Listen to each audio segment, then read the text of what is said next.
Yes. So I want all of you to open your notebook, write down the heading as vectors.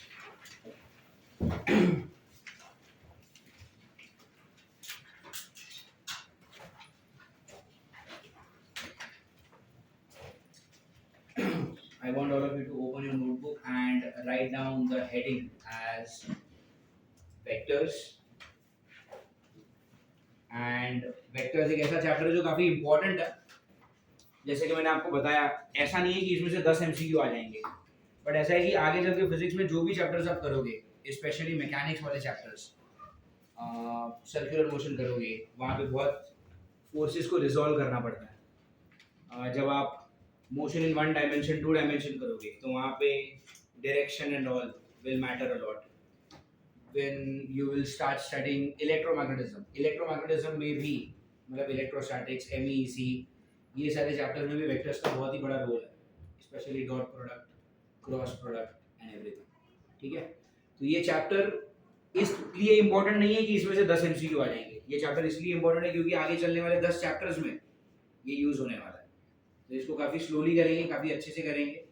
ठीक है, and when I'm discussing any chapter, whatever doubts you can just simply raise your hands and I can immediately stop and do the doubts. Are we clear with this? ठीक है, चलो. So now we start with the basics of this chapter. Like, we know that there are different physical quantities. क्या होता है physical quantities? Tell me, what are physical quantities? Anyone?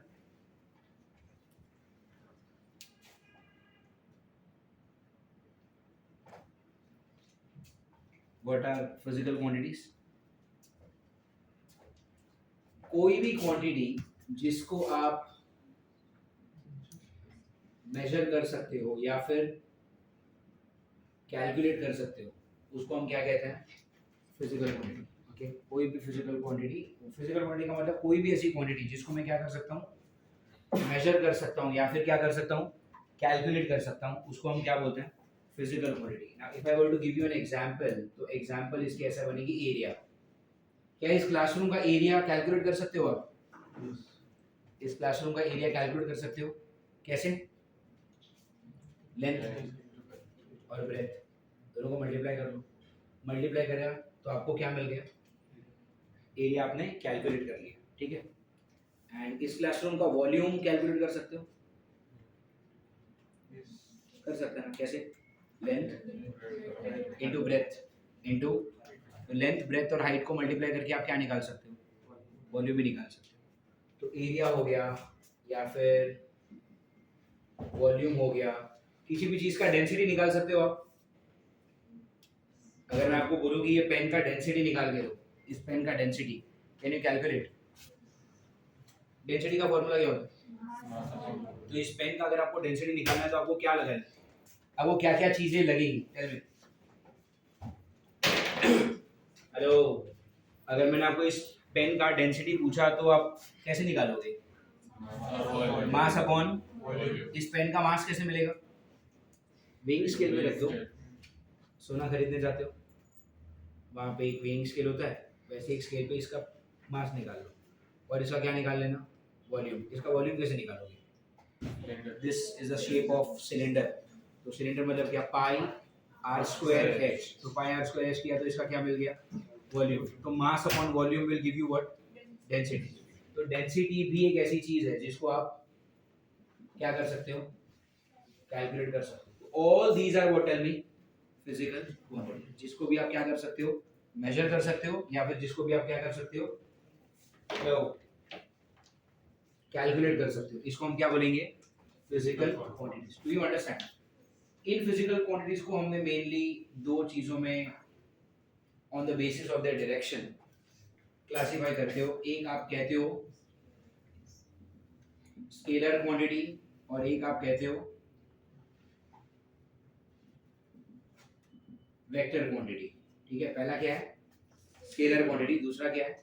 Vector quantity. Scalar quantity का मतलब क्या? एक ऐसी quantity जिसको direction की जरूरत नहीं होती। Example time. Right now the time is 2 o'clock and 10 minutes में भी, है ना? तो अभी 2:10 हुआ है time.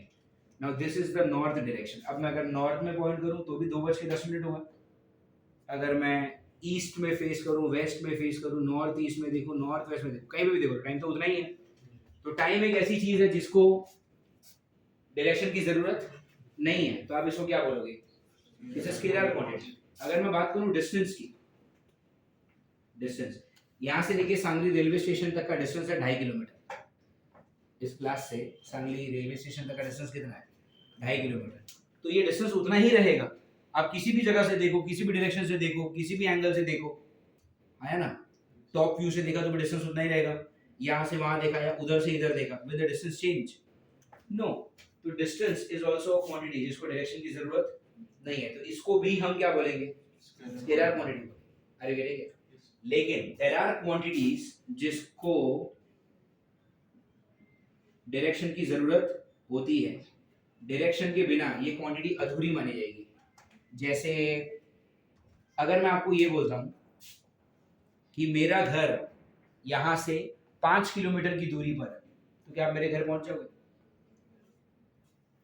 If I tell you that my house is 5 kilometers away from this place, so will you be able to reach at my home? क्यों? मैंने आपको बोला 5 किलोमीटर, पर 5 किलोमीटर किधर जाना है? 5 किलोमीटर इस तरफ जाओगे तो मीरज पहुंच जाओगे, 5 किलोमीटर उस तरफ जाओगे तो एसटी स्टैंड आ जाएगा, 5 किलोमीटर इस तरफ पता नहीं कौन सा जंगल आ जाएगा, 5 किलोमीटर इस तरफ शायद एमआईडीसी का एरिया आता है। अरे ठीक है, तो मेरे घर से यहाँ तक का डिस्टेंस है 5 किलोमीटर, बट जब तक मैं आपको डायरेक्शन नहीं बताता क्या आप मेरे घर पे पहुंच सकते हो? अरे ठीक है, तो there are a few things जिसको बिना डायरेक्शन के प्रेजेंट नहीं किया जाता। अरे ठीक है, इफ आई टेल यू कि I am in a car, my car is going with the speed of 40 kilometre per our, ध्यान से सुनो मैं क्या बोल रहा हूँ, I am in a car, और मेरे कार का स्पीड कितना है?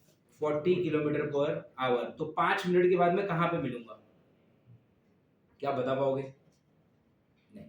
But if I tell you that मेरे कार का स्पीड है 40 kilometre per hour towards this direction, towards Miraj, तो आपको मालूम पड़ेगा कि हाँ 5 मिनट के बाद शायद मैं यहाँ से भारतीय हॉस्पिटल पहुंचा रहूंगा, है ना? आपको एक रफ आइडिया आ जाएगा। Are you getting it?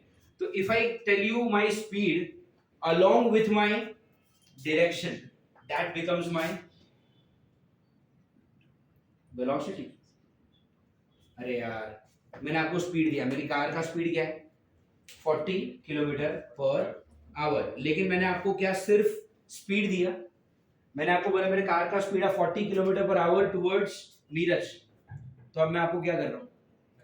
Direction भी दे रहा हूँ, तो वो स्पीड के साथ जब डायरेक्शन जुड़ेगा तो क्या बन जाएगा? Are you getting it? समझ में आ रही है? If I tell you force, force is also a quantity, जो कि कैसा माना जाएगा? वेक्टर माना जाएगा। You can't represent force without direction। Imagine कि यहाँ पर एक बड़ा सा बॉक्स है, अगर इस बॉक्स को मैं यहाँ से धक्का देता हूँ, where will the box go? वो राइट में जाएगा। लेकिन अगर उसी बॉक्स को उतनी ही ताकत से मैंने यहाँ से धक्का दिया, तो अभी ये किधर जाएगा? तो आप किस तरफ से धक्का मार रहे हो, क्या वो मैटर करता है या सिर्फ धक्का मारना मैटर करता है? डायरेक्शन मैटर करता है ना, तो फोर्स भी कैसा क्वांटिटी माना जाएगा? Vector quantity. Do you understand this? So how many quantities do we have? First of all, there is a physical quantity। Physical quantity मतलब एक ऐसी क्वांटिटी जिसको आप मेजर कर सकते हो, जिसको आप कैलकुलेट कर सकते हो। एग्जांपल के तौर पे area, volume, density. Physical quantities के कितने पार्ट्स हैं? दो, एक स्केलर और एक, आई रिपीट, फिजिकल क्वांटिटीज के कितने पार्ट हैं? दो, एक स्केलर और एक vector. Scalar quantity is what quantity? जिसको डायरेक्शन की जरूरत नहीं होती। Vector quantity is what quantity? जिसको डायरेक्शन की जरूरत होती है। स्केलर में एग्जांपल में क्या बोला मैंने? Time and distance. वेक्टर में एग्जांपल में मैंने क्या बोला? Velocity and of course our goal is to focus only on what quantity? Tell me, हमको तो यही पढ़ना है ना। So the first thing that we need to know is there is something called as representation of vectors। क्या पढ़ना है हमको सबसे पहले आज? Representation of vectors। Now as we know that vector एक ऐसी चीज है जिसको किसकी जरूरत पड़ेगी? डायरेक्शन की। तो इसको लिखा ऐसे जाता है, I can write this as F bar is equal to 5 newton, ऐसा लिख सकता हूं मैं। एफ फॉर फोर्स, फोर्स कैसा क्वांटिटी है, जो भी वेक्टर होगा उसके ऊपर आप क्या लिखोगे, arrow. This arrow tells you that it's a vector. Force का वैल्यू कितना है, 5 न्यूटन। और कहां पर लगा ये फोर्स, अपवर्ड, फोर्स ऊपर की ओर लगा ना, तो ये एरो क्या दिखा रहा है कि फोर्स लगा है ऊपर। कितनी क्वांटिटी है, 5 न्यूटन। फोर्स के लिए लेटर क्या यूज किया मैंने, F. Are you understanding, hello. तो ये जो आगे 5 न्यूटन लिखा है ना, this 5 newton is called as magnitude. Are you getting it? आगे जो 5 न्यूटन लिखा है उस 5 न्यूटन को हम क्या बोलेंगे, मैग्नीट्यूड। और ये जो एरो है, एरो क्या दिखा रहा है, that the force is acting where, upward. तो मैं ऐसा भी लिख सकता हूं, F bar is equal to 5 newton upwards. Are you getting it? F bar is what, 5 newton. और ये जो आपने अपवर्ड्स लिखा ना, अपवर्ड्स का मतलब क्या है, ये आपने क्या दिखा दिया, ये आपने क्या दिखा दिया, direction. Are you getting it? तो एफ फॉर फोर्स, फोर्स के ऊपर एरो मतलब क्या, कि फोर्स क्या है, वेक्टर। फोर्स का वैल्यू कितना है, तो 5 न्यूटन को हम क्या बोलेंगे, मैग्नीट्यूड को नॉर्मल इंग्लिश में क्या बोलेंगे हम, वैल्यू। और पीछे जो लिखा रहता है वो क्या होता है, are you getting it, hello. ये एक एग्जाम्पल हो गया। एक एग्जाम्पल आप ऐसा भी लिख सकते हो, मैं ऐसा लिख सकता हूं कि v bar is equal to 5 meter per second on y axis। क्या लिखा मैंने यहाँ पे, कौन सी क्वांटिटी है, v for velocity. Velocity is a vector quantity जिसको मैंने रिप्रेजेंट करने के लिए ऊपर क्या बनाया, बार साइन। बार साइन मतलब वही वेक्टर साइन। वेलोसिटी का वैल्यू कितना है, 5 मीटर पर सेकेंड। तो ये आगे जो लिखा है वो क्या है, what is this, this is magnitude. And जब आप ये लिखते हो ऑन वाई एक्सिस, ये आपने क्या लिख दिया, ये आपने क्या लिख दिया, डायरेक्शन। ये समझ में आ रहा है आपको, हेलो, ओके। सेकेंड थिंग जो आपको पढ़ना है, that is the length of an arrow represents its magnitude। क्या लिखा हमने वहां पे, the length of an arrow represents its magnitude। चलो मैं आपको एक वेक्टर लिख के देता हूं यहां पर, मैं आपको बोलता हूं ये वेक्टर है जिसका नाम क्या है, p bar. Are you getting it, what is this, it's a vector p bar. और मैं यहां पर आपको लिख के देता हूं कि ये वाला वेक्टर है q बार। पहले मुझे ये बताओ कि क्या दोनों का डायरेक्शन सेम है, नहीं। q बार कहां पर है, vertically downward. p bar is at some angle. Are you getting it? मेरे आपसे ये सवाल है कि p और q में बड़ा कौन लग रहा है आपको, कैसे मालूम बड़ा, जिसका एरो बड़ा है ना, वो वेक्टर का मैग्नीट्यूड भी क्या होगा, बड़ा होगा। The length of an arrow represents it's, तो इसका लेंथ खाली इतना है, और देखो इसका लेंथ देखो कितना है, उससे काफी ज्यादा है यार। ये देखो ये कितना सा है, एक ही बार में आ गया यहाँ पे हाथ में, ये आ रहा है क्या, इतना बड़ा। Are you getting it? So what is this, कि मैं ऐसा लिख सकता हूँ क्या कि q बार का मैग्नीट्यूड p बार के मैग्नीट्यूड से, हेलो, मैं ऐसा लिख सकता हूँ, ध्यान से देखो, q बार का magnitude is what, tell me, greater than p bar का मैग्नीट्यूड। क्या ये आपको समझ में आ रहा है? लेकिन हम एग्जाम में ऐसे तो नहीं लिख सकते ना, q बार का magnitude is greater than p bar का मैग्नीट्यूड। तो सिर्फ मैग्नीट्यूड लिखने का एक नया स्टाइल भी होता है, आप सिर्फ ऐसे लिख सकते हो, q बार का, व्हेन यू राइट मॉड, मतलब आप किसके बारे में बात कर रहे हो, मैग्नीट्यूड के बारे में, तो आप ऐसा लिख सकते हो, q बार का magnitude is greater than p bar का magnitude. Do you understand this? आप ऐसा भी लिख सकते हो, क्यू बार का magnitude is greater than what me P बार का मैग्नीट्यूड। क्या आपको ये समझ में आ रहा है? तो अगर आपको सिर्फ मैग्नीट्यूड के बारे में बात करनी है तो इज इट अलाउड? जैसे यहाँ पर मैंने आपको क्या लिखा है, फोर्स कितना है एफ बार, वैल्यू कितना है 5 न्यूटन, डायरेक्शन क्या है, मान लो आपको डायरेक्शन से फर्क ही नहीं पड़ता, you do not care about direction, all you want is what, समझ में आ रहा है? मान लो आपको सिर्फ किससे फर्क पड़ रहा है, मैग्नीट्यूड से। तो अगर आपको सिर्फ मैग्नीट्यूड से फर्क पड़ रहा है तो ऐसे लिख सकते हो, आप इसको ऐसे लिख सकते हो that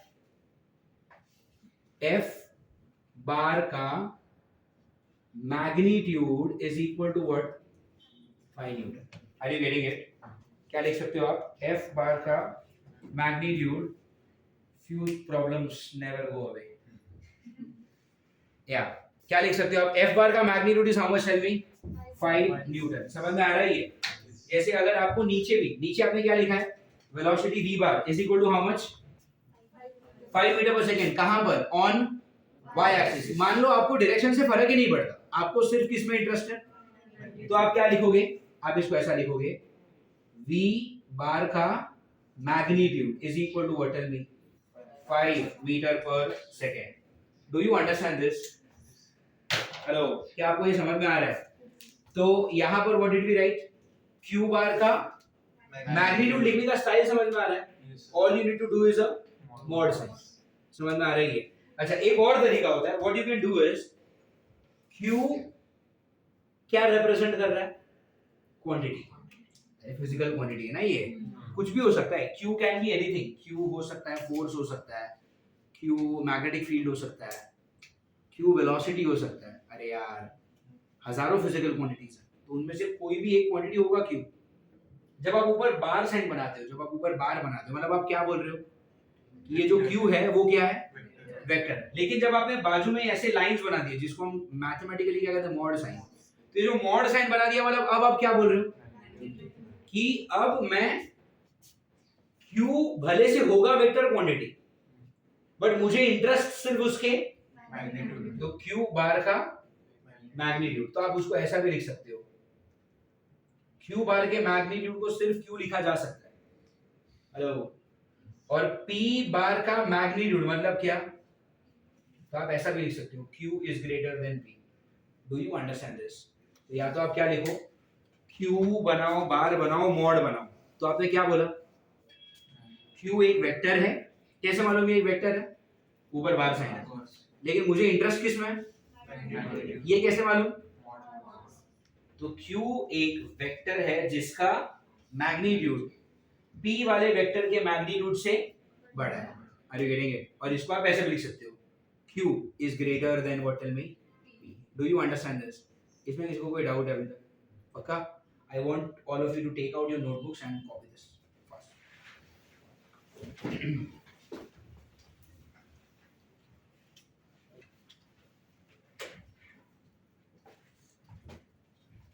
okay then, right as the heading is what,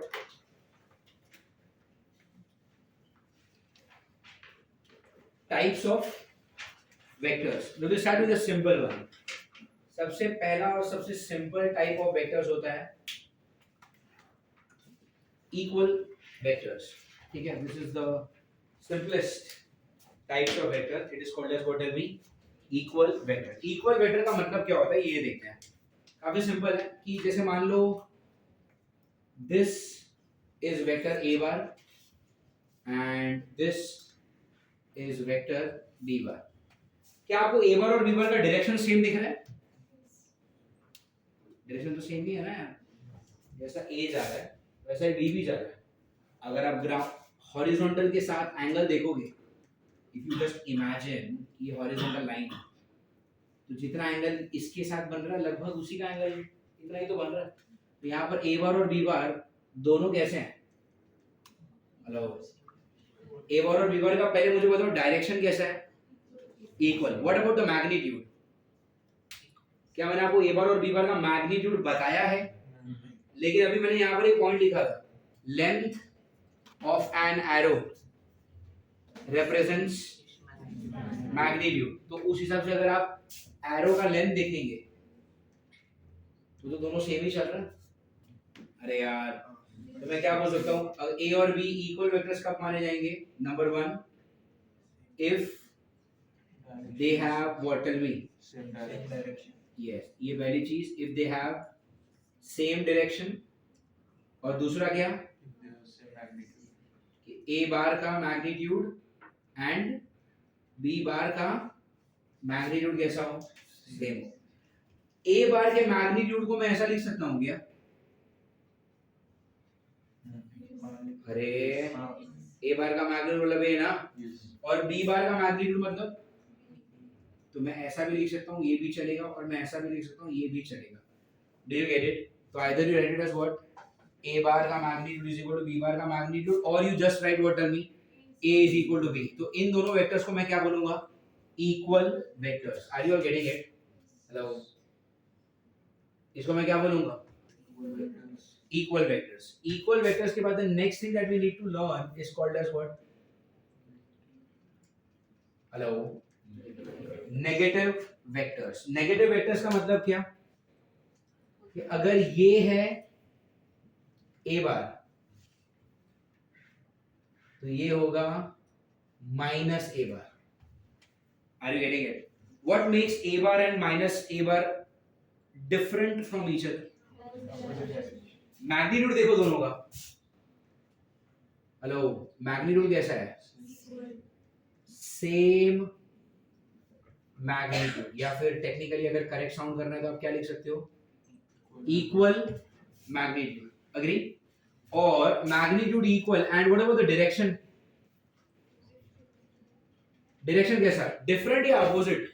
Opposite. Different और अपोजिट में कोई डिफरेंस होता है? डिफरेंट मतलब क्या?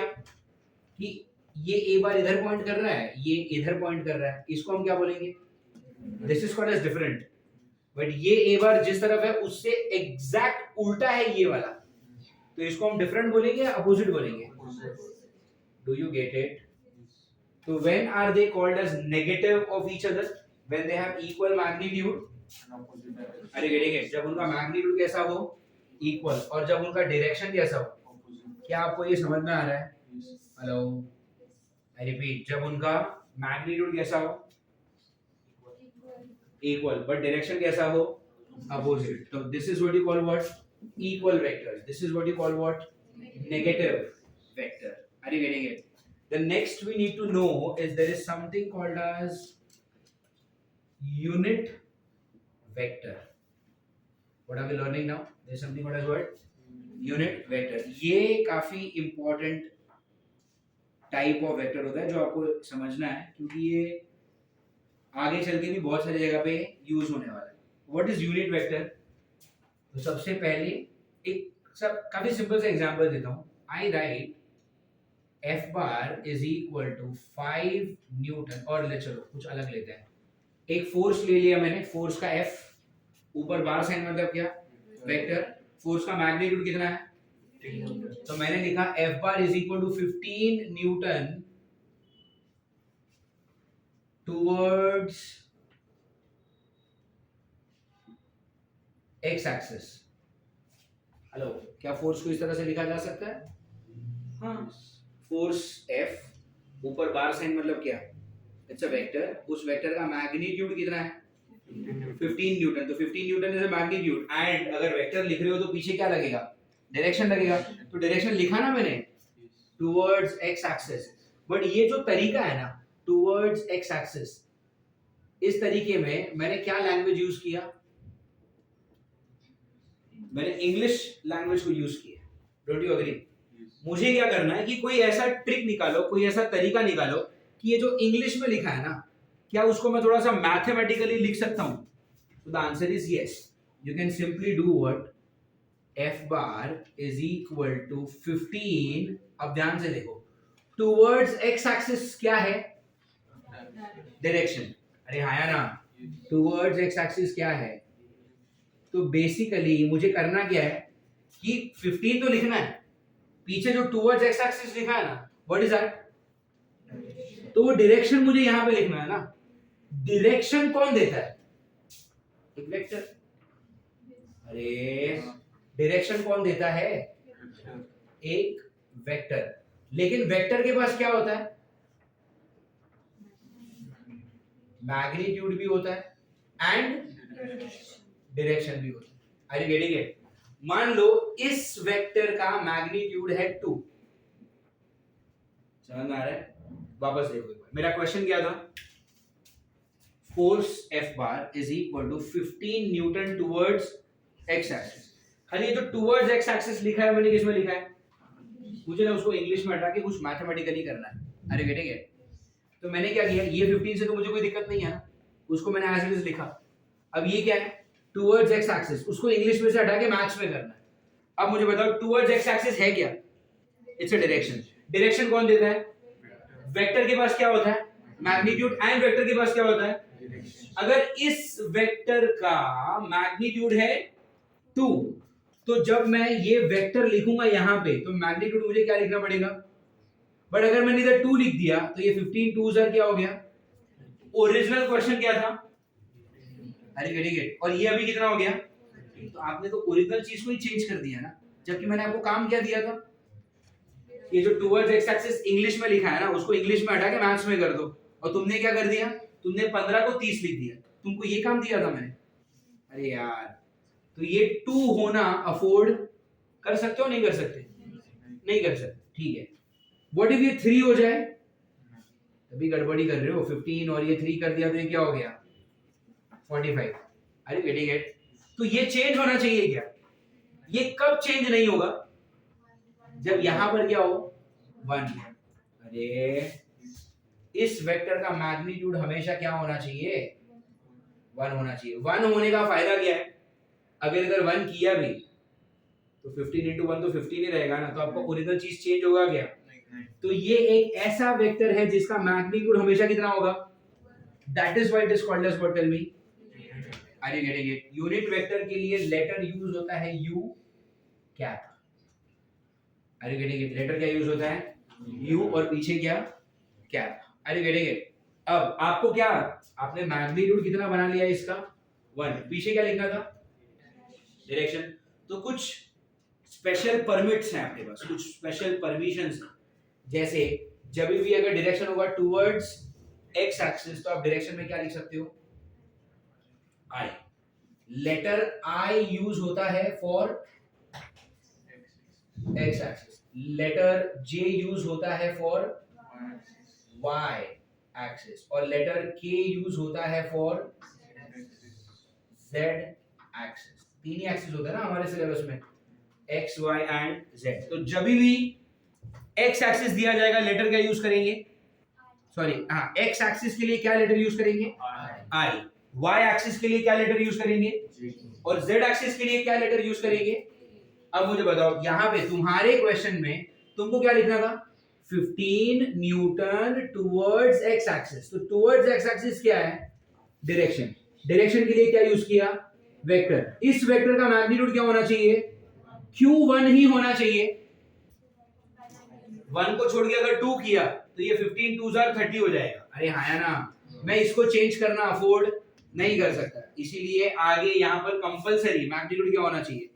अब मुझे पीछे क्या लिखना है, डायरेक्शन। मैंने क्या बोला, स्पेशल परमिट्स क्या है, अगर कभी भी डायरेक्शन x एक्सिस पर होगा तो हम क्या लिखेंगे I, डायरेक्शन होगा y एक्सिस पे तो हम क्या लिखेंगे J, और अगर डायरेक्शन होगा z एक्सिस पे तो हम क्या लिखेंगे। हमारे इस क्वेश्चन में डायरेक्शन कहां पर है, x एक्सिस पे, तो हम क्या लिखेंगे, ये 15 as it is, towards x axis को क्या लिखेंगे हम I। Are you getting it? And ये वेक्टर ही है ना, तो ये I J और K के ऊपर भी क्या लिखोगे आप, बार से। Are you getting it? I J और K के ऊपर भी आप क्या लिखोगे, बार से। Are you getting it? अब जिसने भी ये वेक्टर्स के कॉन्सेप्ट बनाए उन्होंने बोला कि भाई ये काम करते हैं, ये वाले जो वेक्टर हैं I J और K, क्या ये मामूली से वेक्टर है या ये स्पेशल वेक्टर, ये एक स्पेशल वेक्टर है जिसका मैग्नीट्यूड हमेशा कितना होगा, इसलिए इसका नाम क्या रखा। तो जब भी यूनिट वेक्टर आएगा ना तो उन्होंने क्या बोला कि हम इनके ऊपर ना बार साइड नहीं बनाएंगे, हम इनके ऊपर ऐसा कैप बनाएंगे। Are you getting it? तो इसको पढ़ा कैसे जाएगा, आई कैप। तो इसको कैसे लिखा जाएगा, 15 आई कैप। अच्छा, ये न्यूटन तो फोर्स का मैग्नीट्यूड है ना, आई मीन यूनिट है ना। अरे यार, न्यूटन तो आपका क्या है, यूनिट है, यूनिट तो लिखना ही है। Do you get it? तो आपने क्या, आपका ओरिजिनल क्वेश्चन क्या था, 15 न्यूटन टुवर्ड्स एक्स एक्सिस। तो टुवर्ड्स एक्स एक्सिस को इंग्लिश में जो लिखा था उसको आपने क्या कर दिया, मैथमेटिकल में आई कैप कर दिया। Are you getting it? अब आप ये सोचो, अगर मैं ऐसा लिखता हूं v bar is equal to 30 metre per second towards z axis, तो क्या लिखोगे आप, v bar 30, अरे हाँ है ना, टुवर्ड्स x एक्सिस क्या लिखा है तुमने, इंग्लिश में लिखा है, अरे यार उसका मुझे क्या लिखना है, टुवर्ड्स z एक्सिस को मैं क्या लिखूंगा, डायरेक्शन में एक ऐसा वेक्टर जिसका मैग्नीट्यूड कितना हो 1, बट z एक्सिस के लिए क्या यूज करते हैं हम, k कैप। तो यहाँ पे क्या लिखेंगे, 13 k कैप और पीछे unit metre per second. Do you get it? Hello, तो क्या लिखा जाएगा, v bar is equal to 30 k cap metre per second. Are you getting it? अब उल्टा करते हैं, अब तक आपको क्या लिखा था, स्टेटमेंट दिया था, आपने उसका मैथमेटिकल फॉर्मेट किया। अब मैं आपको मैथमेटिकल फॉर्मेट दूंगा, आप मुझे उसका स्टेटमेंट बताओगे। अगर मैंने ऐसा लिखा कि मान लो momentum, momentum is also a vector quantity ना, तो मोमेंटम के लिए लेटर यूज होता है p। मैंने आपको लिख के दिया momentum p bar is equal to 12 j cap kg metre per second. तो तुम क्या बोलोगे, ये क्या है, अरे यार p bar is equal to what, 12 j cap kg metre per second. तो इसका मतलब क्या लिखोगे आप, कि भाई किसी एक चीज का मोमेंटम कितना है, 12 kg metre per second towards, आपको कैसे मालूम पड़ा कि वो टुवर्ड्स y एक्सिस है, जी कैप लिखा है ना, और ये हमने याद रख लिया है कि भाई x एक्सिस के लिए i कैप यूज होगा, y एक्सिस के लिए j कैप यूज होगा और z एक्सिस के लिए, अब यहाँ पे क्या यूज हुआ है, तो j कैप मतलब क्या, ये टुवर्ड्स y एक्सिस ही होगा। अरे यार समझ में आ रही है? अच्छा अगर यहाँ पर ऐसा होता, ध्यान से सुनना, -12 j कैप, अगर यहां पर ऐसा होता -12 j कैप, तो आप क्या लिखते, a बार अगर इस तरफ है तो माइनस a बार कैसा है, इसका उल्टा। अरे यार तो अगर j के साथ कैप, अगर j कैप कहां पर है, y एक्सिस, तो आपको क्या लगता है -j कैप कहां पर होगा, नेगेटिव y एक्सिस पे। अरे हाँ है ना, अगर k कैप z एक्सिस पर है तो -k कैप किधर है, नेगेटिव z एक्सिस, और अगर i कैप है x एक्सिस पे तो -i कैप कहां पर होगा, negative x axis. Do you get it? तो जब यहां पर लिखा है -12 j कैप, तो इसका मतलब क्या कि भाई ये जो मोमेंटम है इसका मैग्नीट्यूड कितना है, 12। अरे यार मैग्नीट्यूड कितना रहेगा, 12, बट ये जो -j कैप है मतलब क्या, towards what, negative y axis. Are you getting it? समझ में आ रहा है तुमको कि नींद आ रही है? दोपहर को 2 बजे का लेक्चर है ना, 1 बजे लंच करके आते हो तुम, है ना, थाली भर के चावल खाते होंगे, तो खाने के बाद तुमको बटर मिल्क चाहिए होगा, वो लोटा भर के पीते होंगे। तू मना मत कर, तेरा पेट देखे तो लग ही रहा है इतना खा के आया है। हाँ फिर 2 बजे यहाँ पर आते हो, 2 से 2:15 15 मिनट वेक्टर्स का इंट्रोडक्शन ढंग से पढ़ा, उसके बाद don't do all this thing. थोड़ा खाने पीने में परहेज किया करो, लिमिट में खाओ, नहीं तो हमेशा पूरा रिपीटर्स बैच तुम्हारा, आई मीन ये जो बैच चलेगा वो पूरा इसी टाइमिंग में चलने वाला है। दोपहर को 2 बजे शुरू होगा, शाम को 7:30 तक है, और ऐसे ही सोते रहोगे। फिर नींद आ रही है तुझे हीरो? नहीं आ रही पक्का?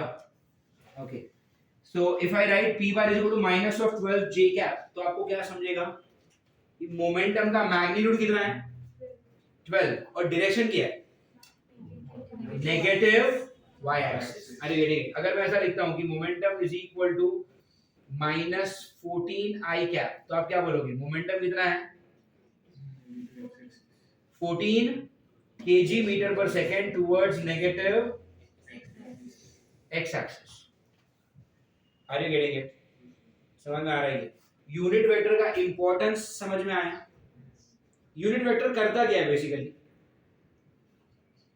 डायरेक्शन देता है। बट डायरेक्शन देने के लिए किसको यूज करना पड़ेगा? एक ऐसा वेक्टर जिसका मैग्नीट्यूड कितना है? तो एक ऐसा वेक्टर जिसका मैग्नीट्यूड 1 है, उसी को हम क्या कहते हैं? Are you getting it? तो बेसिकली तुम यूनिट वेक्टर किसके लिए यूज करते हो? यूनिट वेक्टर का एक ही काम होता है, क्या दे दो? डायरेक्शन दे दो। Are you getting it? अगर मैंने आपको बोला कि डिस्प्लेसमेंट के लिए लेटर क्या यूज होता है? एस। तो अगर मैं आपको लिख के देता हूं that S bar is equal to minus 12.4 K cap metre, मैंने अगर आपको इतना लिख के दे दिया, आप क्या समझोगे? S for displacement. अरे हाँ या ना? एस बार मतलब क्या? Displacement is a vector quantity जिसका मैग्नीट्यूड कितना है? 12.4। और माइनस के कैप मतलब क्या? के कैप क्या होता है? Z axis. तो माइनस के कैप क्या होगा? तो खत्म। इसका मतलब क्या कि displacement is equal to 12.4 metre along negative Z axis. अरे आया ना? समझ में आ रहा? आई जे के कैसे यूज होता है, समझ में आ रहा है? श्योर? अच्छा, अगर कभी मैंने आपको ऐसा लिख के दे दिया, तो एक और एग्जांपल समझो। अगर मैंने कभी आपको ऐसा लिख के दिया कि force F bar is equal to 13 U cap. अब अगर I होता तो तुम क्या बोलते? X axis. और माइनस I होता तो तुम क्या बोलते? Negative X axis. अगर J होता तो तुम क्या बोलते? J होता तो क्या बोलते? y axis. और नेगेटिव J होता तो नेगेटिव, और K होता तो z एक्सिस। और अगर नेगेटिव K होता तो है ना? लेकिन अभी मैंने क्या लिखा? U क्या? U क्या है? I है, J है या K है? तो I और J और K भी तो यूनिट वेक्टर ही है। अरे I, J और K यूनिट वेक्टर नहीं है क्या? I, J और K यूनिट वेक्टर नहीं है, तो फिर U कैप का मतलब क्या?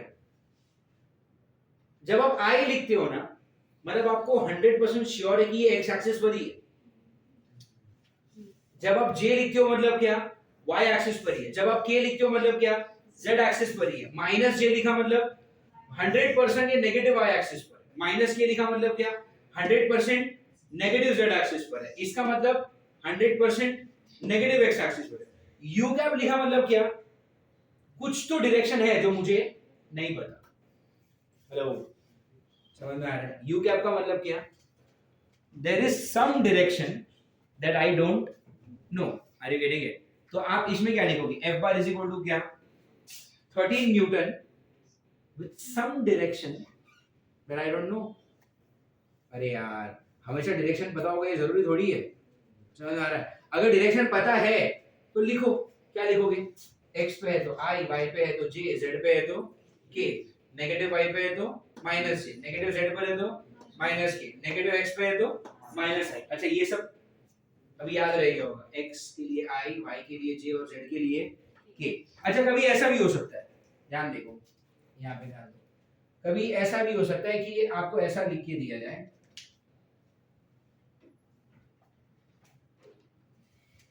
displacement s bar is equal to 12 meter per second at 30 degree with x axis। ऐसा भी डिस्प्लेसमेंट हो सकता है कि नहीं? कितना डिस्प्लेसमेंट है? 12 metre per second at 30 degree with x axis। You tell me what is this? At 30 degree with x axis, ये क्या है? डायरेक्शन। और ये वाला 12 क्या है? तो आप ऐसा लिख सकते हो, s पर equal to 12 metre per second. और अभी क्या लिखना है? अरे ये क्या है? डायरेक्शन के लिए किसको यूज करते हैं? Unit vector. यूनिट वेक्टर का मैग्नीट्यूड ये 1 ही क्यों, वो समझा? और पीछे क्या लिखना होता है? डायरेक्शन में I कब लिखते हैं? जब x एक्सिस हो। J कब लिखते हैं? और K कब लिखते हैं? जब यहां पर क्या है? This is not x axis, this is 30 degree with x axis. अरे एक्स एक्सिस ये होता है और 30 डिग्री विद एक्स एक्सिस ये होता है, दोनों सेम है कि अलग अलग? आपको एक्स एक्सिस दिया गया है या 30 डिग्री विद एक्स एक्सिस दिया है? तो बेसिकली ये एक्स एक्सिस नहीं है, वाई एक्सिस नहीं है, जेड एक्सिस ये कुछ और ही है ना। जब भी कुछ और होगा क्या लिख दिया करो, U cap. Are you getting it? तो इफ यू आर श्योर कि ये पक्का एक्स एक्सिस पर है तो आई यूज करो, पक्का वाई एक्सिस पर है तो जे यूज करो, और पक्का जेड एक्सिस पर है तो क्या यूज करो, के। लेकिन अगर आपको नहीं आप श्योर नहीं हो तो क्या यूज करोगे यहाँ पे, u cap. Are you getting it? तो basically u cap is a general word, समझ में आ रहा है तुमको? यू कैप क्या है? It's a general letter. Special letter कौन है? आई, जे और K. Do you understand this? U cap is a general letter. Do you understand this? Hello, इसमें किसी को कोई डाउट है? पक्का? आप कॉर्नेटो खरीदते हो तो Cornetto is a general word, but Cornetto में चॉकलेट फ्लेवर आता है, ओरियो फ्लेवर आता है, बटर स्कॉच आता है, अरे यार वेनिला आता है। तो अभी जो मैं बाद में बोल रहा हूँ वो क्या है? वो स्पेशल है। इसका जनरल वर्ड क्या है? कॉर्नेटो। तो उसी तरह जनरल लेटर क्या है? You cap. स्पेशल क्या है? I J K. Are you getting it? क्या वेनिला फ्लेवर की कॉर्नेटो भी कॉर्नेटो ही है और बटर स्कॉच फ्लेवर भी कॉर्नेटो ही है ना? तो मतलब क्या, आई भी यूनिट वेक्टर ही है और जे और के भी यूनिट वेक्टर ही है, माइनस आई माइनस जे माइनस के भी यूनिट वेक्टर ही है। लेकिन आई जे के कब यूज करोगे? जब तुम सिर्फ एक्स पे हो तब आई यूज करो, अरे यार। और वाई एक्सिस पर हो तब जे यूज करो, जेड एक्सिस पर हो तब। अभी ये क्या था? 30 डिग्री विद एक्स एक्सिस। अब क्या यूज करूं? कुछ नहीं पता तो क्या यू कैप लगा। Do you understand this? समझ में आ रहा है यूनिट वेक्टर क्या होता है? तो what is unit vector? Tell me. Unit vector is basically just a regular vector ही है यार, ये खाली इसका मैग्नीट्यूड क्या है? 1। एंड बिकॉज इसका मैग्नीट्यूड 1 है इसीलिए इसका नाम क्या पड़ा? Unit vector. और इसको थोड़ा स्पेशल प्रोविजन मिला है डायरेक्शंस के मामले में। एक्स एक्सिस होगा तो आई लिख सकते हो, वाई एक्सिस होगा तो जे लिख सकते हो, और जेड एक्सिस होगा तो के लिख सकते हो। क्या आपको ये समझ में आ रहा है? तो अब अगर मैं आपको डेफिनेशन बताऊं यूनिट वेक्टर का, डेफिनेशन ऑफ यूनिट वेक्टर, तो डेफिनेशन क्या आएगा यूनिट वेक्टर का? ध्यान से देखो। क्या मैं ऐसा लिख सकता हूं, ए बार, व्हाट इज ए? ऊपर बार एक वेक्टर है जिसका नाम क्या है? ए। एंड ये वेक्टर है, कैसे मालूम पड़ा? ऊपर बार साइन बनाया, ठीक है। कोई भी वेक्टर कितनी चीजों से बनता है? 2। एक उसका मैग्नीट्यूड और एक उसका, इसका मैग्नीट्यूड कैसे लिखोगे आप? ए बार का मैग्नीट्यूड, अरे हाया ना। और पीछे क्या मिसिंग है? डायरेक्शन देने के लिए किसको यूज कर सकता हूं मैं? यूनिट वेक्टर में आई जे और के हमेशा यूज कर सकते हैं क्या? वो सिर्फ एक्स वाई और जेड पे। जनरली क्या लिखोगे? तो पीछे लिख दो यू क्या। अरे यार ये समझ में आ रहा है? तो ये ए क्या है?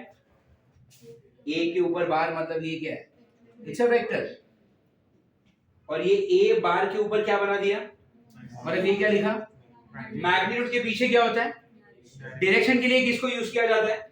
इधर यू क्यों लिखा? आई जे के क्यों नहीं लिखा? आई लिखा मतलब आप तो काफी स्पेसिफिक हो गए कि भाई वो एक्स एक्सिस पर ही है। जे लिखा मतलब आप स्पेसिफिक हो रहे हो कि ये वाई एक्सिस पर ही है। और अगर के लिखा मतलब वापस आप स्पेसिफिकली बता रहे हो कि वो, बट वो तो कहीं भी सकता है। तो जनरल कैसे लिखोगे? समझ में आ रहा है ये? अच्छा, कभी कभी किसी किसी बुक में आप इसको ऐसे भी पढ़ोगे कि A bar is equal to A u cap. क्या ऊपर और नीचे दोनों सेम ही है? Hello, a bar is equal to what? A u cap. What is a bar? A vector with a bar sign. ये अपना बेसिकली ये वेक्टर है और ये क्या हो गया उसका? अब मैग्नीट्यूड को ऐसे मॉड में लिखो या ऐसे लिखो, बात तो एक ही है। हेलो, और पीछे क्या है? पीछे क्या है? यूनिट वेक्टर जिसका काम क्या है, सिर्फ डायरेक्शन देना। तो यहां से यू कैप क्या हो गया,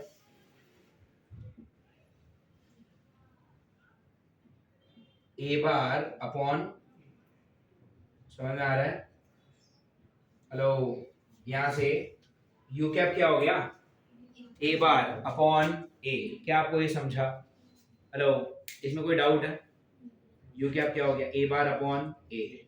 do you understand this, sure Dheeraj, समझ में आ रहा है। इसलिए यूनिट वेक्टर का डेफिनेशन अगर आपने कभी पढ़ा किसी भी बुक में, तो यू कैप को हमेशा ना ऐसे लिखा जाएगा, ए बार अपॉन ए, और इसको लिखेंगे कैसे, a unit vector is defined as the vector divided by its own magnitude। समझ में आ रहा है, कैसे लिखा जाएगा इसको, a unit vector is defined as what. देखो ना ऊपर क्या है, यहाँ पे ये आपको सुनना, मैंने क्या किया, इस ए को मैं नीचे लेकर गया, तो यू कैप क्या हो गया, ए बार अपॉन है, ऊपर ए बार क्या है, वेक्टर, और नीचे वाला ये क्या है, उसका खुद का। तो किसी भी वेक्टर को जब उसके खुद ही के मैग्नीट्यूड से क्या करोगे, डिवाइड करोगे, तो हमेशा आपको क्या मिलेगा, unit vector. What is a unit vector, a unit vector is a vector which is defined as the vector divided by its own magnitude. क्या आपको ये समझ में आ रहा है, श्योर, हेलो, पक्का। कितने टाइप के वेक्टर्स पढ़े हमने, तीन, इक्वल वेक्टर्स, नेगेटिव वेक्टर और यूनिट वेक्टर। चलो एक और कर लेते हैं, बाद में सब साथ लिख लेना। The last one that we need to know is there is something called as zero vector या फिर null vector। What is it, tell me? Zero vector या फिर, अब ये भी काफी सिंपल है, ये एक ऐसा वेक्टर है जिसका मैग्नीट्यूड क्या माना जाएगा, ये एक ऐसा वेक्टर है जिसका मैग्नीट्यूड क्या माना जाएगा, जीरो, एंड डायरेक्शन क्या माना जाएगा,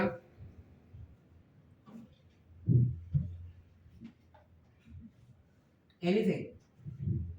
अरे मैग्नीट्यूड ही जीरो है तो डायरेक्शन कहीं भी लो क्या फर्क पड़ता है, hello, are you getting it. अगर मैग्नीट्यूड ही जीरो है तो डायरेक्शन कहीं भी ले लो क्या फर्क है। जैसे फॉर एग्जांपल मैं आपको बोलता हूं कि दिस इज अ ग्राउंड, ठीक है, ग्राउंड के ऊपर एक बॉक्स पड़ा है, दिख रहा है आपको ये, हेलो, ग्राउंड के ऊपर एक बॉक्स रखा है, ठीक है, मैं आपको बोलता हूं कि ये जो बॉक्स है ये रेस्ट पे, समझ में आ रहा है, ये जो बॉक्स है वो कैसा है, what do you mean by rest, the box is stationary, ये हिल नहीं रहा। आपने मुझसे पूछा कि सर ये काम करो, इसका वेलोसिटी लिख के दो, तो क्या मैं ऐसा लिख सकता हूं, वेलोसिटी v बार is equal to 0 metre per second in any direction.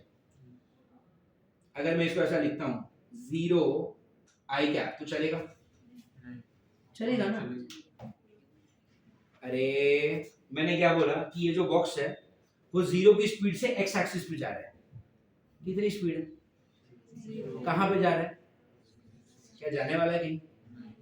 किसी ने आप में से बोला कि ये 0 j कैप है, वो भी सही है, अरे यार जाने तो कहीं नहीं वाला ना, समझ में आ रहा है। आप में से ही किसी ने बोला कि ये 0 k कैप है, ठीक है, क्या फर्क पड़ता है, क्या आई जे के लिखने से वो सच में x और y या z पे आ रहा है, मैग्नीट्यूड क्या है, इसे कुछ भी लिखो हिलेगा तो नहीं ना, because the box is at rest. अब अगर वो रेस्ट पे है तो तुमने पीछे क्या डायरेक्शन लिखा वो मैटर करता है, वही तो लिखा मैंने, direction can be anything. Magnitude कैसा है तो फर्क ही नहीं पड़ता। Do you understand this, hello, पक्का, या सो या that is your zero vector या फिर व्हाट, नल वेक्टर, जिसका मैग्नीट्यूड कैसा होगा, 0 एंड डायरेक्शन फर्क ही नहीं पड़ता, नीचे कुछ भी लिखो। Do you get it? पक्का? श्योर? Okay then. तो कितने टाइप के वेक्टर्स देखे हमने? 4। Equal vectors, negative vectors, unit vector और क्या? Zero vector. इक्वल वेक्टर मतलब क्या? दो ऐसे वेक्टर जिनका डायरेक्शन कैसा है? सेम डायरेक्शन, और मैग्नीट्यूड भी कैसा है? Stop writing, look at this. Magnitude भी कैसा है? इक्वल। यहाँ पे नेगेटिव वेक्टर्स क्या होता है? मैग्नीट्यूड कैसा होगा? इक्वल, लेकिन डायरेक्शन कैसा होगा?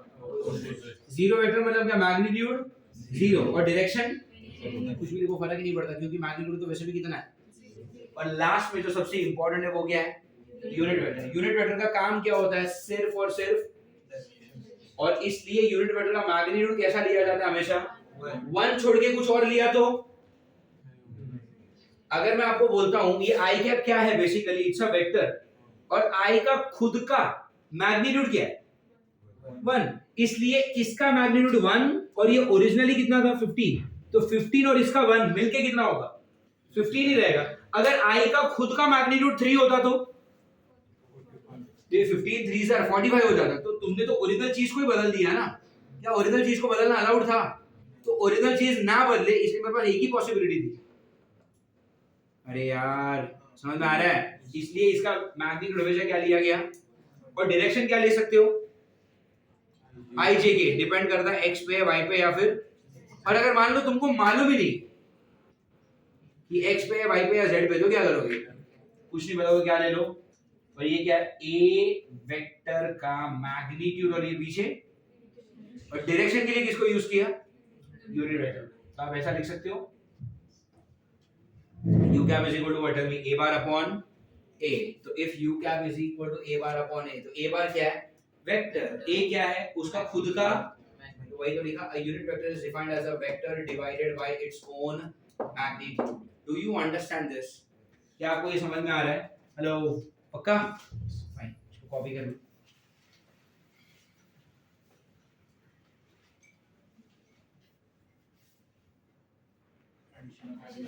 So yes. So now, write down the next heading is what?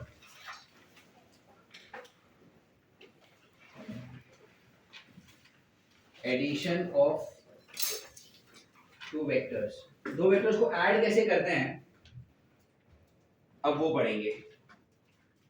ठीक है, दो वेक्टर्स को ऐड कैसे करते हैं वो पढ़ते हैं। अब सुनो, दो वेक्टर को ऐड करने के दो तरीके होते हैं। Method 1 is called as triangle law, and second method क्या होता है? Parallelogram law. ठीक है, दो वेक्टर्स को अगर आपको ऐड करना है, देखो इस चैप्टर में हम पढ़ेंगे क्या, दो वेक्टर को ऐड कैसे करना है, उनको सब्ट्रैक्ट कैसे करना है, और उनको मल्टीप्लाई कैसे करना है। दो वेक्टर्स को डिवाइड नहीं किया जाता। ठीक है, तो या तो आप उनको ऐड करोगे, या तो सब्ट्रैक्ट करोगे, या तो मल्टीप्लाई करोगे। आज हम पढ़ेंगे एडिशन, कल हम पढ़ेंगे सब्ट्रैक्शन एंड मल्टीप्लिकेशन, जैसा भी टाइम मिलेगा। आज के लिए हम क्या करेंगे? Addition of two vector. लेकिन दो वेक्टर्स को ऐड करने का, मैंने बोला ना, दो तरीका होता है। पहला मेथड क्या है? ट्रायंगल लॉ से। दूसरा मेथड क्या है?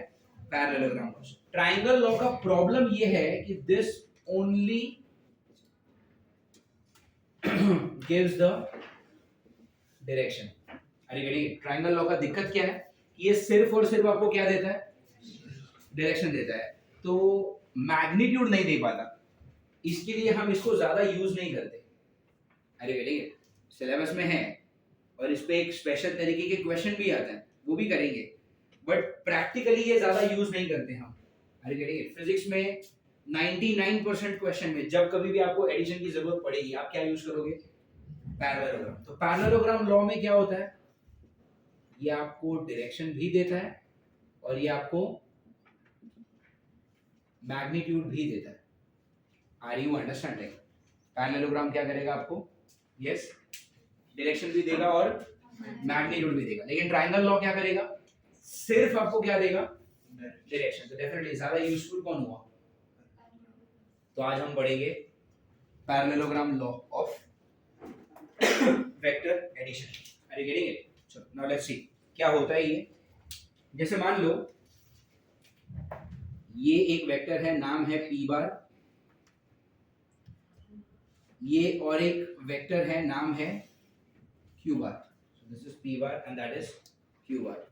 और मैं आपको बोलता हूँ p और q के बीच में एंगल क्या है, थीटा। Fair enough. तो दो वेक्टर्स हैं p बार और q बार। क्या दोनों का डायरेक्शन सेम है? नहीं, ये एक देखो ना, एक है किधर, x एक्सिस पर है, और एक कहीं पे ऐसा ऊपर जा रहा है। तो p बार और q बार के बीच में एंगल कितना है, थीटा। आपको क्या बोला गया कि इन दोनों को क्या करना है, ऐड करना है। ठीक है, आपको इन दोनों को क्या करना है, ऐड करना है। तो व्हाट डू वी डू, इसको एक पैरेलल लाइन बना लो ऊपर, और इसको एक पैरेलल लाइन बना लो साइड में। Are you getting it? इसको पैरेलल लाइन बनाया उधर, इसको पैरेलल लाइन बनाया इधर। You get it? नाउ इन दोनों पैरेलल लाइंस को जैसे ही आप ड्रॉ करोगे, ये किस तरह दिखता है? इसको जब आप ऐसा कंप्लीट कर लेते हो, ये किस तरह दिखता है? ये दिखता है एज अ पैरेललोग्राम। तो ये जो पैरेललोग्राम बन गया, इस पैरेललोग्राम का जो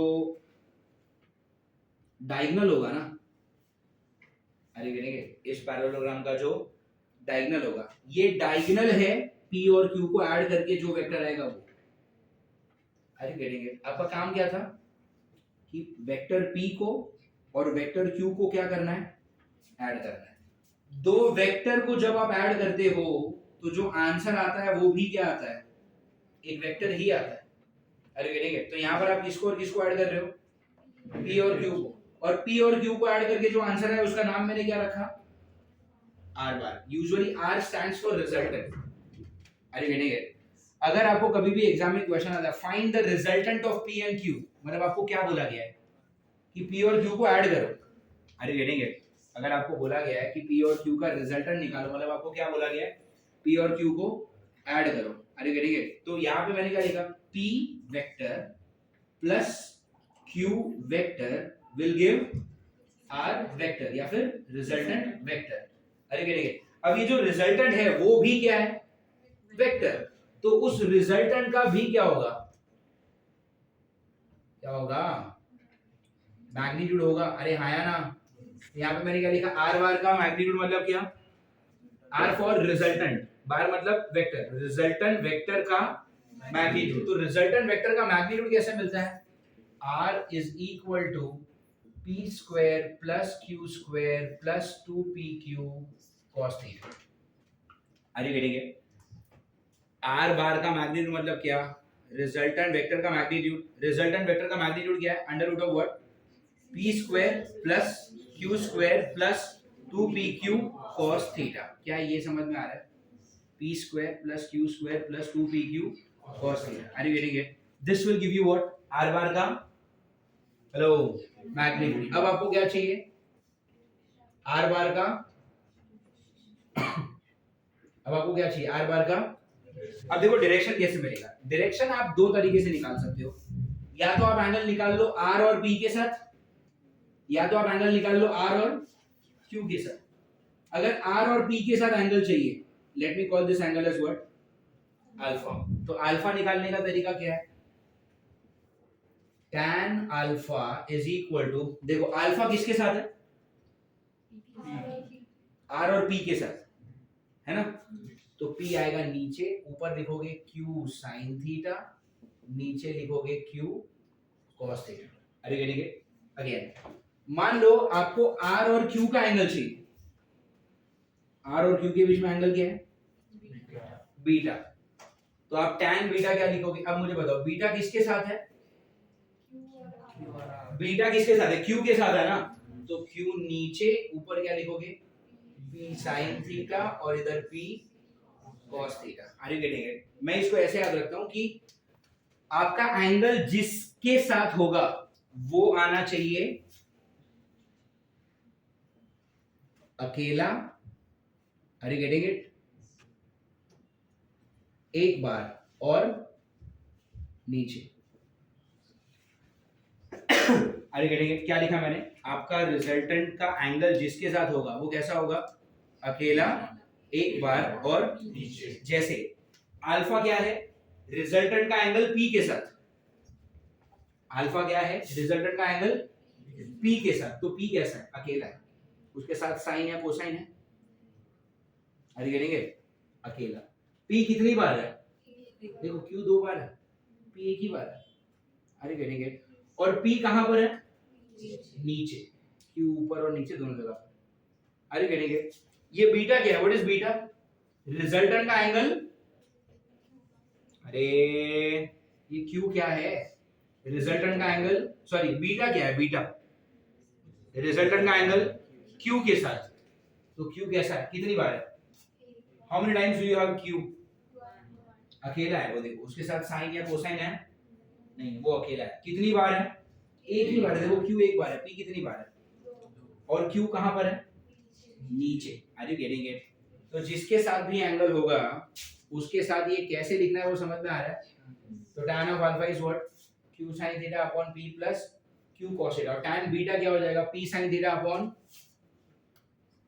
hello q plus p cos theta. क्या आपको समझ में आ रहा है ये मैंने क्या किया, मैंने किन दोनों को ऐड किया, देखो p और q को ऐड किया जिनके बीच में एंगल क्या है थीटा, p और q को ऐड किया जिनके बीच में एंगल क्या है, और p वेक्टर और q वेक्टर को ऐड करके क्या मिलेगा, resultant vector, are you getting it. इस रिजल्टेंट वेक्टर का भी तो एक मैग्नीट्यूड होगा और उस रिजल्टेंट वेक्टर का भी क्या होगा, डायरेक्शन। तो रिजल्टेंट वेक्टर का मैग्नीट्यूड कैसे मिलेगा, under root p square plus q square plus 2pq cos theta, और रिजल्टेंट वेक्टर का डायरेक्शन कैसे मिलेगा, tan अल्फा tan बीटा, इस तरह से, आर यू गेटिंग इट, समझ में आ रहा है।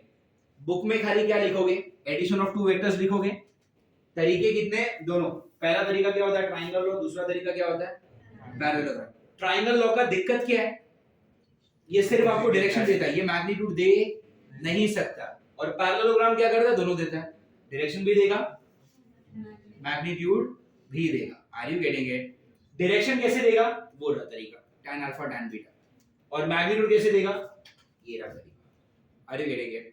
तो आप किसको किसको ऐड कर रहे हो, p और q, p और q जिनको ऐड कर रहे हो उनके बीच में एंगल क्या है जिनको ऐड कर रहे हो उनके बीच में एंगल क्या है, थीटा। रिजल्टेंट का p के साथ एंगल क्या है, p के साथ एंगल है तो p अकेला एक बार और नीचे। रिजल्टेंट का q के साथ एंगल क्या है, बीटा, बीटा q के साथ है तो q अकेला एक बार और नीचे, आर यू गेटिंग इट। तो यहां से मुझे क्या मिल गया, रिजल्टेंट का p के साथ भी एंगल निकाल सकता हूं मैं, रिजल्टेंट का q के साथ भी एंगल निकाल सकता हूं मैं, और रिजल्टेंट का मैग्नीट्यूड भी निकाल सकता हूं मैं, are you getting it. So what you will do right now is write down the heading as addition of two vector, write down both of these parallelogram के अंदर ये डायग्राम। अच्छा ये क्या है, इसका मतलब क्या है, अगर मान लो p का मैग्नीट्यूड है 3 और q का मैग्नीट्यूड है 4, तो क्या इसका मतलब ये होता है 3 + 4 = 7। अरे यार अगर ऐसा लिखा होता p बार और यहाँ पे ऐसा मॉड बनाया होता तो,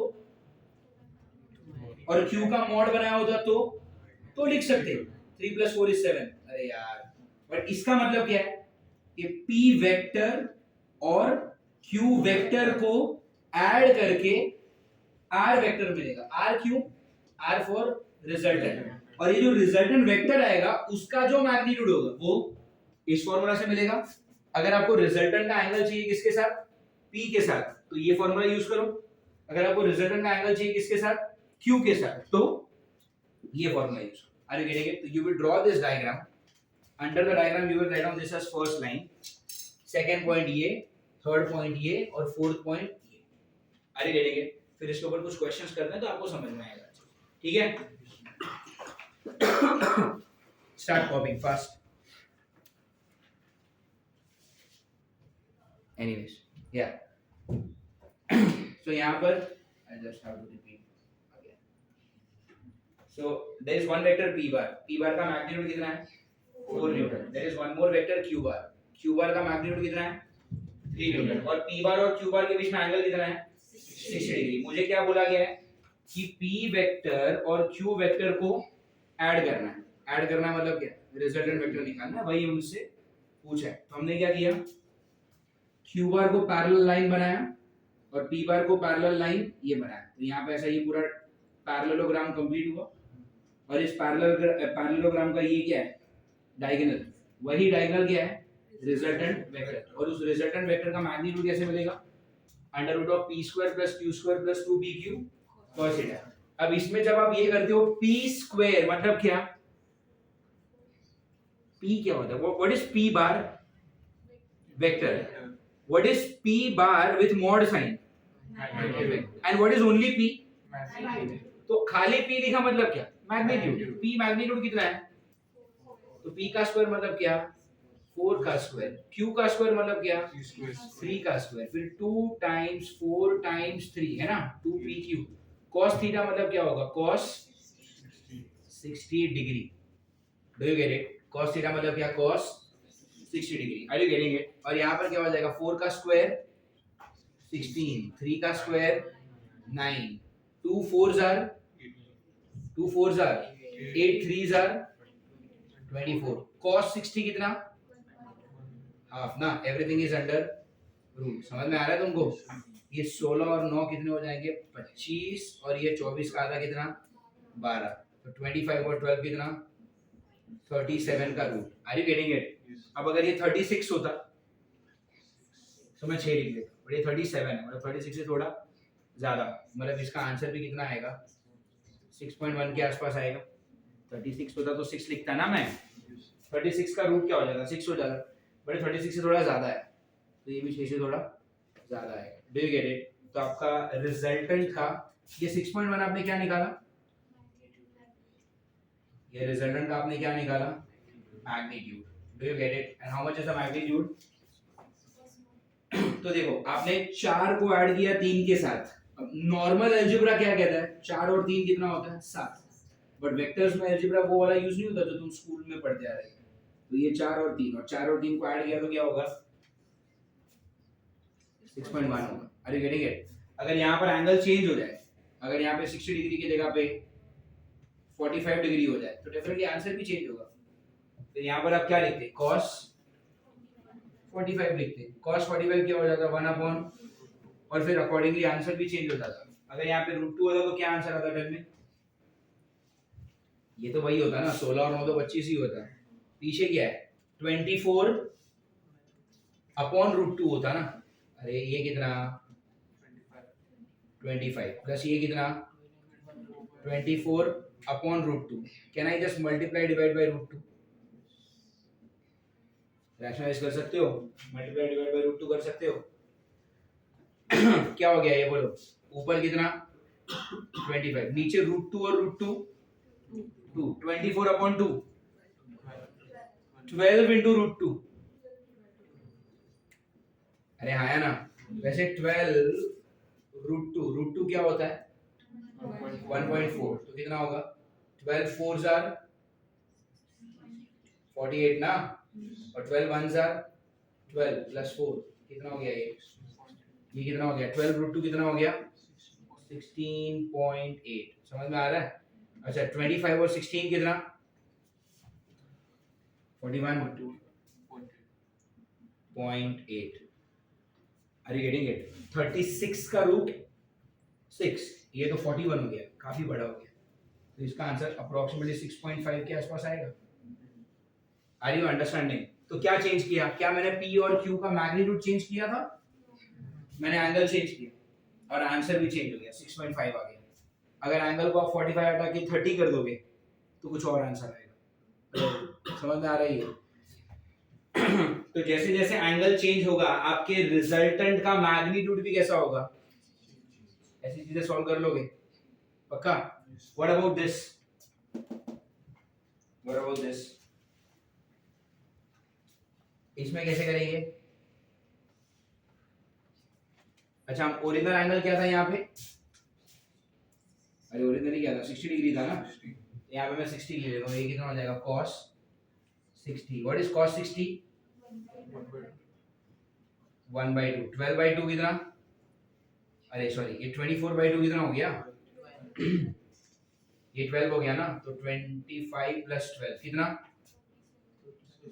√37, एंड √37 कितना 6.1 के आसपास, ये आपको क्या मिल गया रिजल्टेंट का मैग्नीट्यूड, अब मुझे क्या चाहिए रिजल्टेंट का डायरेक्शन, एग्जाम में कुछ भी पूछा जा सकता है, रिजल्टेंट का डायरेक्शन निकालो p के साथ, या फिर पूछा जाएगा रिजल्टेंट का डायरेक्शन निकालो क्यू के साथ, या फिर कुछ बोलेंगे ही नहीं, या फिर दोनों के साथ निकाल लो। अगर तुमको क्वेश्चन में ये पूछा होता पी बार प्लस क्यू बार का मॉड, मतलब क्या, किसका मैग्नीट्यूड, पी बार का, क्यू बार का, पी और क्यू को ऐड करके जो आएगा वेक्टर, कौन आया, तो रिजल्टेंट का क्या पूछा है, अगर सिर्फ इतना पूछा तो ये आंसर खत्म, अभी आगे कुछ करना ही नहीं है, अरे मिल गया ना रिजल्टेंट का मैग्नीट्यूड। अब क्या, इसका मतलब क्या, डायरेक्शन में निकालना है। चलो मान लो अल्फा पूछा है आपको, क्या पूछा है, अल्फा, मान लो ये है alpha, what is alpha, resultant का एंगल किसके साथ, पी के साथ, तो जिसके साथ एंगल होता है वो कैसा, अकेला एक बार और, तो यहाँ पर जो पी है, पी कैसा होगा, अकेला एक बार और नीचे, तो पी इधर अकेला एक बार और नीचे, ऊपर क्या क्यू, क्यू कितना है 3, साइन थीटा, थीटा कितना है, तो साइन 60 हो गया, डू यू गेट इट, नीचे क्या, पी, पी कितना 4 प्लस क्यू, क्यू कितना 3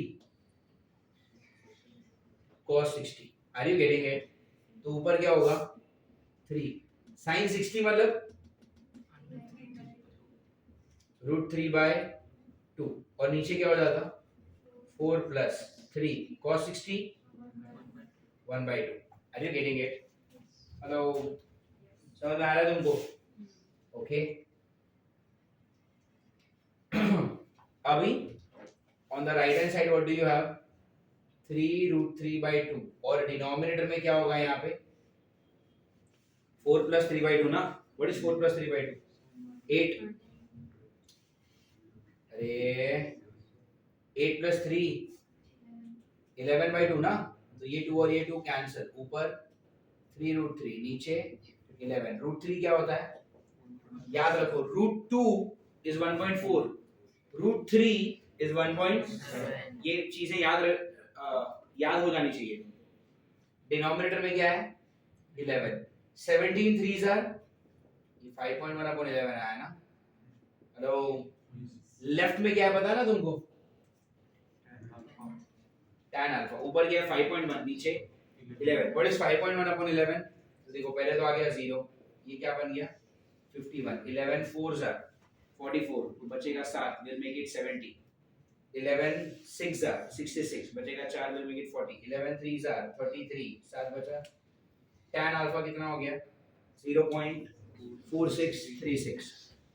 अगर ये नीट का एग्जाम नहीं होता और अगर बोर्ड का एग्जाम होता तो आप क्या करते, लॉग बुक लेते, लॉग बुक आता है यूज करना है, सच बोलो अभी नहीं आता, कोई बात नहीं, वैसे अभी लॉग बुक सीख के करेंगे भी क्या, वैसे तो एग्जाम में नहीं आने वाला, ठीक है ना, वैसे ही आंसर आ जाएगा। इसको ज्यादा से ज्यादा आप ऐसा कर सकते हो कि ये जो tan है ना वो यहाँ पर गया तो क्या बनेगा tan इनवर्स, अरे गेटिंग इट, तुम्हारा अल्फा क्या आ गया tan inverse of 0.4636, do you get it. वैसे ही अगर tan बीटा पूछा तो निकाल लेते, समझ में आ रहा है, बट जैसा कि मैंने आपको पहले ही बताया, ये शुरू करने से पहले मैंने आपको एक चीज बताई थी, ऐसा कोई क्वेश्चन आपको नीट में आने नहीं वाला, फिर हमने क्यों किया, प्रैक्टिस करने के लिए कि भाई दो वेक्टर को एक्चुअली कैसे ऐड किया जाता है और उनका डायरेक्शन एक्चुअली कैसे निकाला जाता है। अरे गेटिंग इट, अगर आप 11th स्टैंडर्ड में होते और अगर 11th स्टैंडर्ड का थ्योरी पेपर होता है यहाँ पे, तो मैं ऐसे क्वेश्चन जरूर पूछता। जब आप 11th स्टैंडर्ड में हो और अगर थ्योरी में ये क्वेश्चन आया तो ये आपको पूछा जा सकता है। वैल्यू इधर कुछ भी रखूंगा, यहाँ पे मैंने 4 और 3 लिया है, मैं 5 और 2 कर सकता हूँ, 8 और 3 कर सकता हूँ, एनीथिंग, कोई भी एंगल दे सकता हूँ। आर यू गेटिंग इट, आपको क्या निकालना है मैग्नीट्यूड, एंड आपको क्या निकालना है डायरेक्शन, कैसे निकालना है वो समझ में आ रहा है पक्का। in your notebook copy this fast, just write as an example of parallelogram, write as an example of parallelogram, then write down, okay, now write down special cases of addition of two vectors, special cases of addition of two vectors,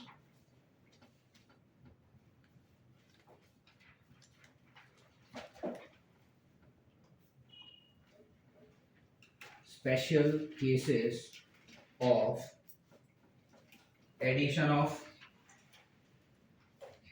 two vectors. अब देखो इसका मतलब क्या है, ये आपका पहला vector p बार, ये आपका दूसरा वेक्टर q बार, और इनके बीच में एंगल क्या है, थीटा. अब p और q को ऐड करोगे, आपका रिजल्टेंट क्या आएगा,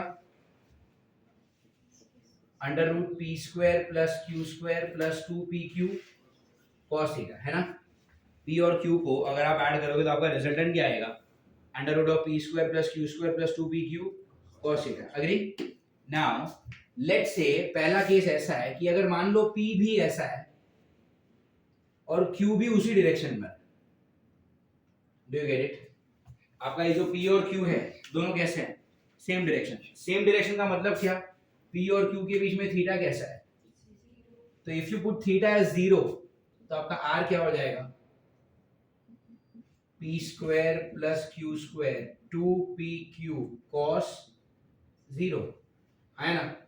cos 0 क्या होगा, ये समझा मैंने क्या किया, थीटा की जगह पे 0 डाल दिया. cos 0 कितना, 1, तो अंदर क्या आएगा, p square plus q square plus 2pq, मतलब क्या, p प्लस q तो होल स्क्वायर ना, p square plus q square plus 2pq मतलब क्या, p plus q the whole square, और ये स्क्वायर रूट और ये स्क्वायर कैंसिल, तो आपका r क्या आ गया, आपका r क्या आ गया, मतलब यहाँ पर क्या, दोनों के मैग्नीट्यूड को मैं डायरेक्ट ऐड कर दूंगा. मतलब अगर ये होगा 3, ये होगा 4, तो r कितना, 7, 3 प्लस 4. अरे हाँ है ना. और जहां तक बात है एंगल निकालने का, अगर आप एंगल निकालोगे तो कैसे निकालोगे, p भी उसी तरफ है, q भी उसी तरफ है, तो आपका जो रिजल्टेंट होगा ना वो भी उसी डायरेक्शन में होगा ना. अरे इसमें एंगल कुछ नहीं आएगा, समझ में आ रहा है. इमेजिन करो कि एक बॉक्स है, एक बॉक्स को एक लड़का इस तरफ खींच रहा है और दूसरा लड़का भी उसी तरफ खींच रहा है, तो रिजल्टेंट भी उसी तरफ जाएगा ना, उसमें एंगल क्या निकालना है, आर यू गेटिंग इट. तो इसका मतलब क्या कि कोई भी दो वेक्टर्स अगर कैसे हुए, सेम डायरेक्शन में, कैसे हुए, किसी भी दो वेक्टर्स का अगर डायरेक्शन कैसा हुआ, सेम, तो आप उन दोनों को डायरेक्ट क्या कर सकते हो, ऐड कर सकते हो. Are you getting it. कोई भी दो वेक्टर्स जिनका डायरेक्शन कैसा हुआ, सेम हुआ, तो आप उन दोनों को डायरेक्ट क्या कर सकते हो, ऐड कर सकते हो. Do you understand. चलो मान लो दूसरा वाला केस, अगर मान लो p बार इस तरफ है और q बार इस तरफ है, अब दोनों के बीच का जो एंगल है थीटा वो कितना हो गया, 180 डिग्री. p बार इस तरफ है, q बार उस तरफ, तो p और q के बीच में एंगल क्या हो गया, 180. अब आप यहाँ पर क्या लिखोगे, resultant, resultant r is equal to p square plus q square plus 2pq cos theta ना. इस बार व्हाट इज थीटा, यहाँ पर क्या आएगा, cos of 180. Do you get it. जाग रहा है, सो रहा है, जाग रहा है. cos 180 क्या होता है, व्हाट इज cos 180, cos 180 किसको आता है, यहाँ पे cos 180 क्या होता है, -1, तो यहाँ पे क्या हो जाएगा, p square plus q square plus 2pq times what, tell me, -1. do you understand this. so फिर यहाँ पर क्या आएगा, प्लस माइनस, तो यहाँ पे क्या हो गया, p square plus q square minus 2pq, और इसका मतलब क्या होता है, p minus q the whole square, और ये स्क्वायर रूट और ये स्क्वायर है, कितना हो गया, p minus q is equal to, यहाँ पे क्या आएगा, रिजल्टेंट. अरे गेटिंग इट. तो यहाँ पर आपने क्या किया, दो वेक्टर्स को आपने डायरेक्ट क्या कर दिया, ऐड कर दिया, जब उनके बीच में थीटा कैसा है, 0, जिसको हम क्या बोलते हैं, दोनों वेक्टर्स कैसे हैं, सेम डायरेक्शन में. यहाँ पर जो दोनों वेक्टर्स हैं आपके, उनका डायरेक्शन कैसा है, सेम या अपोजिट, हेलो, यहाँ पे डायरेक्शन कैसा है, अपोजिट, और यहाँ पर थीटा कैसा है, 180. तो ऐसे केस में आपने डायरेक्ट क्या कर दिया, सब्ट्रैक्ट कर दिया. Are you getting it. अच्छा, आप किस में से क्या सब्ट्रैक्ट करोगे, क्या हमेशा p से q को सब्ट्रैक्ट करोगे या q से p से q को सब्ट्रैक्ट करोगे या q से p को, बड़े में से छोटा. अरे यार सब्ट्रैक्शन करना है ना, तो whoever is the bigger vector उसमें से आप छोटे वाले को सब्ट्रैक्ट कर दोगे. Are you getting it. It's like आप इमेजिन करो कि यहाँ पे जो डॉट है ना, ये डॉट नहीं है कोई, ये बॉक्स है. बॉक्स को राइट में कौन खींच रहा है, P, लेफ्ट में कौन खींच रहा है, Q। बॉक्स किधर जाएगा, राइट या left?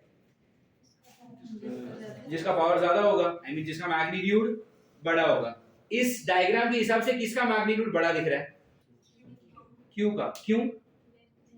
Length of an arrow, तो लेंथ किसका बड़ा है, Q का। तो यहाँ पे मुझे तो ऐसा लग रहा है कि Q बड़ा है। अगर Q बड़ा है तो आपका रिजल्टेंट किस तरफ आएगा, लेफ्ट में। अरे गेट इट। अगर P बड़ा होता तो P के तरफ, राइट साइड में वो बड़ा आता। Do you get it? तो ये हमारा सेकंड स्पेशल केस हो गया जहां पर दोनों वेक्टर्स का डायरेक्शन कैसा होता है, अपोजिट होता है। Do you get it? और अब हम क्या करेंगे, थर्ड स्पेशल केस जहां पर मान लो P ऐसा है और Q इस तरफ है, और P और Q के बीच में एंगल क्या है, yes, what is the angle between P and Q? It is 90 degree. तो अब आप रिजल्टेंट R क्या लिखोगे, under root P square plus Q square plus 2PQ cos theta. What is your theta? तो यहाँ पर क्या होगा, cos 90। Are getting it? What is cos 90? What is cos 90? तो cos of 90 0, 0 into this thing is also, तो बचा क्या, p square plus, तो आपका रिजल्टेंट क्या आ गया, p square plus q square। Are getting it? यहाँ पर दोनों वेक्टर कैसे हैं आपस में, perpendicular to each other. In that case how do you find the resultant? क्या मैं बोल सकता हूँ जैसा स्कूल में पाइथागोरस करते थे, हाइपोटेन्यूज का square is equal to side 1 square plus side 2 square. तो एंगल 90 डिग्री होगा तो पाइथागोरस की तरह। एंगल 0 होगा या फिर सेम डायरेक्शन होगा, डायरेक्ट ऐड कर दो। एंगल 180 है या फिर अपोजिट डायरेक्शन है, डायरेक्ट सब्ट्रैक्ट कर दो। Are you getting it? पक्का? यहां पर आपने रिजल्टेंट का एंगल निकालना जरूरी नहीं समझा, क्यों? दोनों को ऐड ही कर रहे हो ना, तो दोनों को जिस तरफ P जिस तरफ Q उसी तरफ R। यहां पर P इस तरफ है, Q उल्टा चल रहा है, तो R किस तरफ होगा, जो भी बड़ा होगा। यहां पर Q बड़ा है और Q किधर है, लेफ्ट में, इसीलिए R भी लेफ्ट में। अगर P बड़ा होता तो, अगर P बड़ा होता तो R भी कैसा होता, टू द राइट होता ना। Are you getting it? और यहां पे अपोजिट डायरेक्शन में डायरेक्ट माइनस, सेम डायरेक्शन में डायरेक्ट प्लस। अच्छा व्हाट अबाउट दिस, ये कैसा है, परपेंडिकुलर टू ईच अदर ना। परपेंडिकुलर टू ईच अदर में आप पैरेललोग्राम बना सकते हो कि नहीं? रिजल्टेंट ये आता, अरे हाँ है ना, ये आपका रिजल्टेंट आएगा। अच्छा रिजल्टेंट का मैग्नीट्यूड कैसे मिलेगा, root of p square plus, what about resultant का डायरेक्शन? मान लो अगर ये एंगल आपने ले लिया अल्फा, तो अब आप कर सकते हो क्या tan अल्फा? अरे कर सकते हैं ना यार। अल्फा किसके साथ है,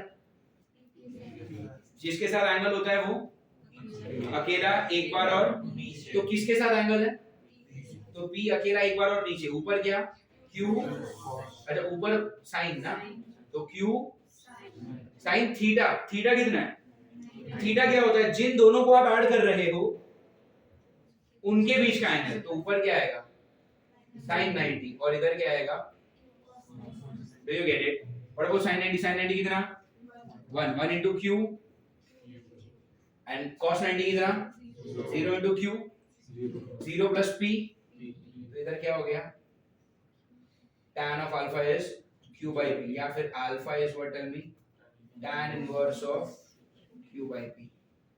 Are you getting it? कई बार अगर आप किसी ना किसी सिनॉप्सिस को पढ़ोगे या किसी बुक को पढ़ोगे तो शायद आपको ऐसा कुछ दिखे।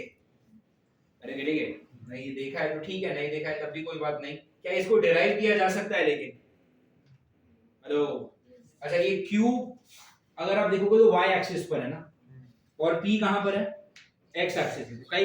कई बार बुक में ऐसा लिखा रहता है alpha is tan inverse of y upon x। y मतलब जो y एक्सिस पर है Q, और x मतलब क्या, जो x एक्सिस पर है P। पर मैं क्या बोलता हूं, इसको याद रखने की भी जरूरत है क्या? तुमको ये बेसिक फार्मूला याद है क्या? जिसके साथ एंगल होता है वो अकेला एक बार और नीचे, वो यहाँ पे डाल दो, वैल्यू डाल दो, sin of 90 is 1, cos of 90 0, तो ये गया। इसमें रटने की भी कोई जरूरत नहीं। तो how many special cases do we have? 3 special case. एक और स्पेशल केस है और वो इतना सिंपल नहीं है, ये काफी सिंपल था यार। इस सेम डायरेक्शन में तो डायरेक्ट ऐड कर दो, अपोजिट डायरेक्शन में तो डायरेक्ट सब्ट्रैक्ट कर दो। एंगल 90 है तो पाइथागोरस की तरह ऐड कर दो। There is one more special case which is very important from MCQ point of view, लेकिन वो हम कल करेंगे, ठीक है। We are done with the- मुझे खाली वो एक केस करने में कल आधे घंटे से ऊपर लगेगा time. Are you getting it? But क्या आपको ये तीनों केस समझ में आए? हेलो एवरीवन, समझ में आ रहा है सबको? पक्का? आज का लेक्चर समझ में आया? Fine. You will copy this thing. When we meet tomorrow, we will continue further. ठीक है? Goodbye, all of you. Take care.